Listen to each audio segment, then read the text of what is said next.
It was kind of interesting, you know, in the early 1990s when the top of my head blew off and I kind of was staggering around trying to make sense of what was happening to me, because suddenly I was seeing the world in a very different way, and I was seeing myself in a very different way.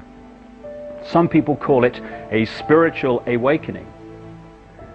Notice spiritual awakening, not religious awakening. I'm going to have some t-shirts done, you know, God save us from religion. It's kind of funny, you know, you talk about spirituality, people think you're talking about religion. Often it's the opposite. Not always, but often. And religion for me is, in many cases, the opposite of spirituality. In my definition of religion, religion is the greatest form of mind control yet invented, and at its most extreme, psychological fascism. The manipulation of fear and guilt to control. Spirituality is the opposite of that. It is setting the spirit free, celebrating our uniqueness, because we're all aspects of the same whole, but we're all unique aspects of the same whole. And crucially, respecting everyone else's right to express their uniqueness, free from imposition of someone else's belief system, someone else's version of right and wrong, moral and immoral. All this is crucial to how a few control the world. Because we have become, yes, in many cases, terrorized into denying what we are unique. And once we do that, we become a herd mentality. And it is the herd mentality that is the vehicle for the manipulation of the world by a very few people. I'll give you an example of what I mean. Symbolic example.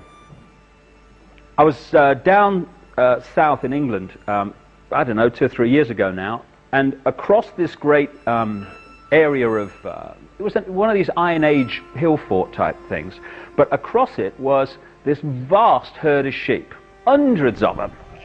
Never seen so many sheep in one place. And it's a nice day, you know, and I'm enjoying the day. And then the farmer arrives in his pickup truck, parks it, gets out of the truck, and I swear to you, I don't think he even moved an eyelid. Stood there against a stick. 1 or 2 or 3 of the sheep immediately react to, it must have been his eyelids, I guess, I don't know, because they're going in the desired direction. Within minutes, it's like Exodus. Hundreds of them are following the one in front, you know. I haven't got mine of my own, we did this yesterday, so we do it tomorrow, I guess we'll do it today, and all that stuff. And the few stragglers, and there were remarkably few, who didn't immediately conform to what you might call that bar mentality, they were given the extra dose of fear with the sheepdog. Row, row, row, row. All right, all right, all right, I'll go quietly. This combination of the bar and the fear rounded up this vast herd of sheep in a ridiculously short time. And I stood there and I thought, because I do from time to time, I'm looking at the human race here. This is how it's done. This is how a few can actually control the mass. Because you can't do it with tanks in the streets and soldiers at the door. There's too many people. It's like trying to physically herd sheep together. You can't do it. You'd need a man, maybe more than one, for every sheep to do it physically. You have to do it through the mind. Either through fear or through conditioning people to think the way you want them to think.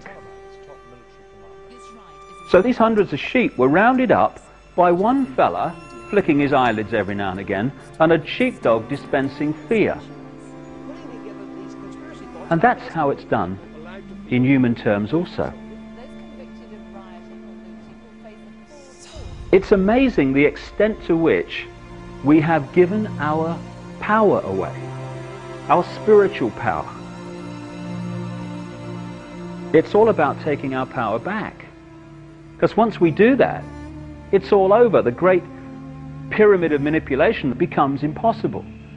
But when we give it away, we're a doddle to manipulate.